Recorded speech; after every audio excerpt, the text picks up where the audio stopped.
September. Thanks for taking time to meet with me today to talk about your article, Binge Eating Disorder. Definitely. Thanks for talking with me about it. Yeah. So I want to start out by quoting from your article, and it says, I'm not even hungry. Why am I still eating? I find myself eating past the point of feeling full. I actually eat until I'm so full it hurts. I often hide the packages of food I've eaten.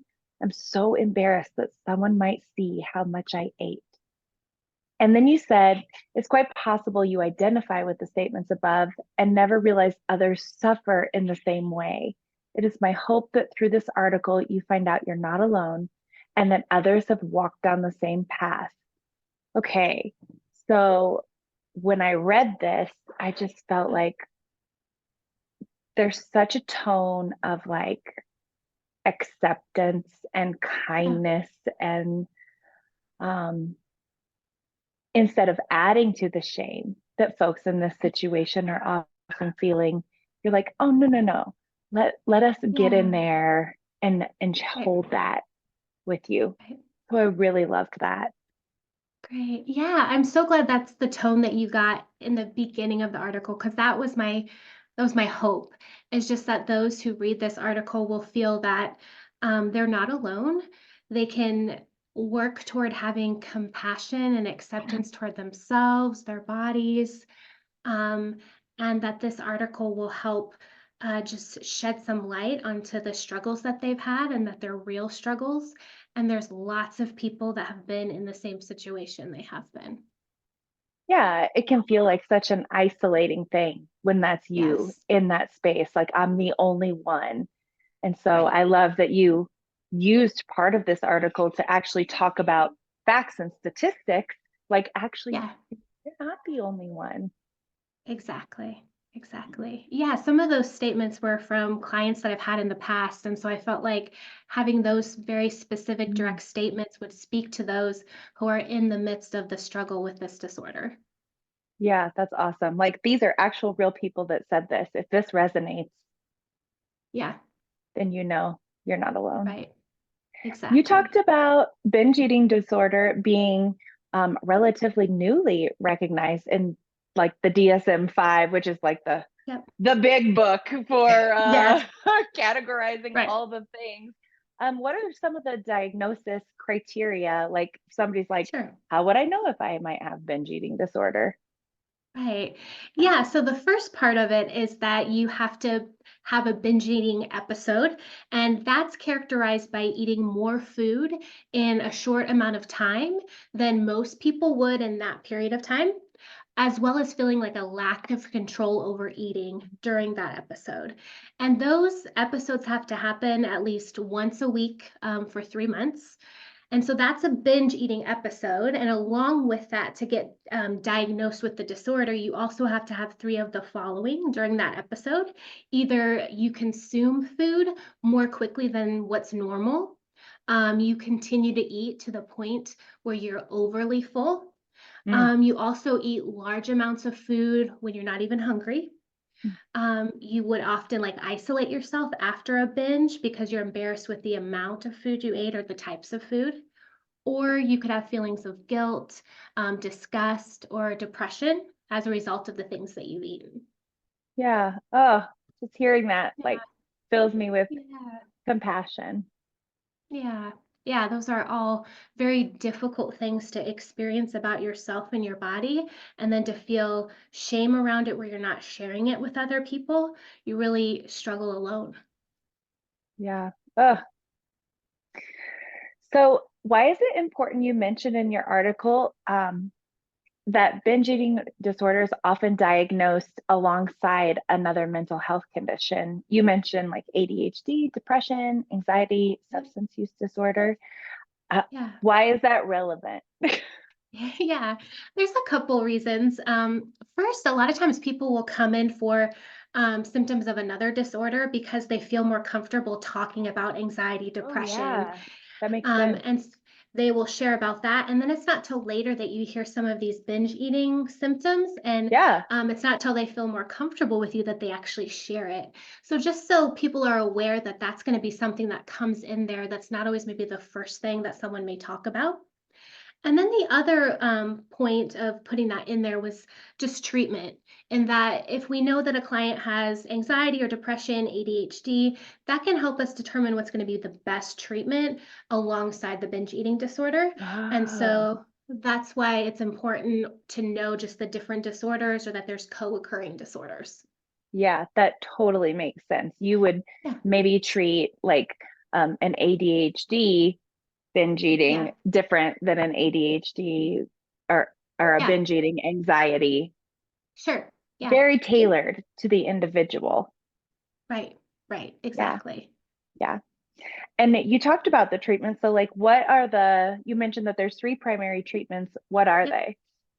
Yeah, so the first primary one is like psychotherapy, and there's three types that are most common. The first is cognitive behavioral therapy, and that just helps someone identify just negative thinking patterns, restructure those patterns, and then help develop just healthier coping mechanisms. And then also another type of psychotherapy is interpersonal psychotherapy. And that's just because studies have shown those with binge eating disorder sometimes have struggles with like relational issues. And so teaching some of those tools can be helpful. Sure. And then the last type that's most common is dialectical behavioral therapy, which is a type of cognitive behavioral therapy. And that deals with mindfulness, distress tolerance, emotional regulation, and interpersonal skills. And then the next part, along with psychotherapy, is nutritional management. And I just want to make sure that people listening to this know or watching this that it's not about losing weight. It's not Yeah. about being like on a meal plan or things like that.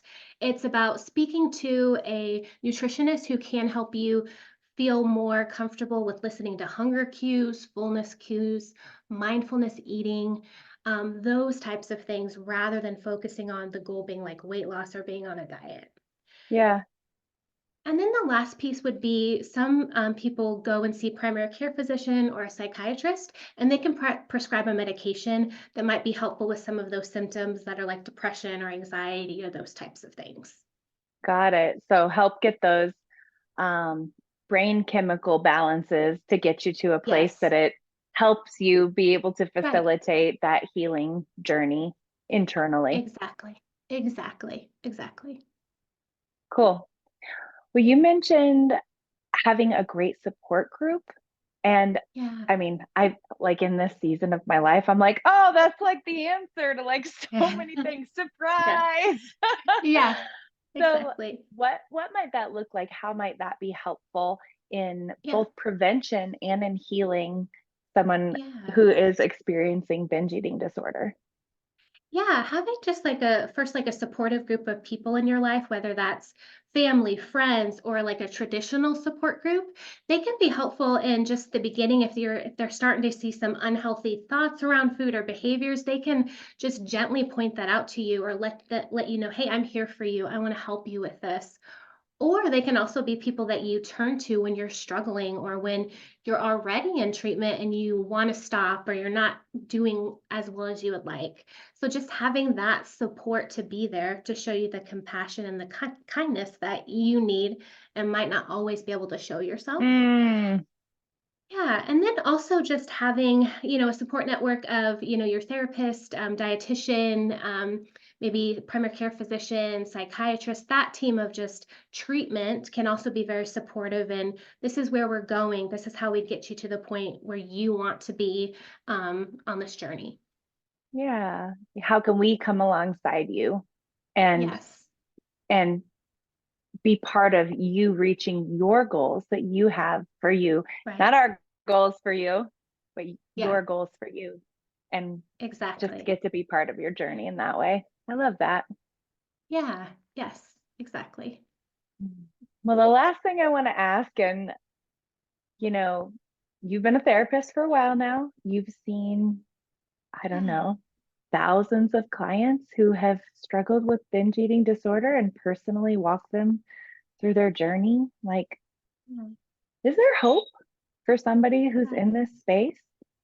Yeah, yes, there is. I think that's what I see when someone first comes in is just that hopelessness of how are things going to change? I have to have food every day, and it's what food is what I struggle with. And Yeah. so just everyone listening to this, knowing that there is a path to healing, there is a path to feeling better about yourself, your body, and gaining some sort of feelings of control over what I'm eating or how I'm taking things in, how I'm feeling about the way my body looks. And so just knowing there is hope even in this moment if you don't feel like there is.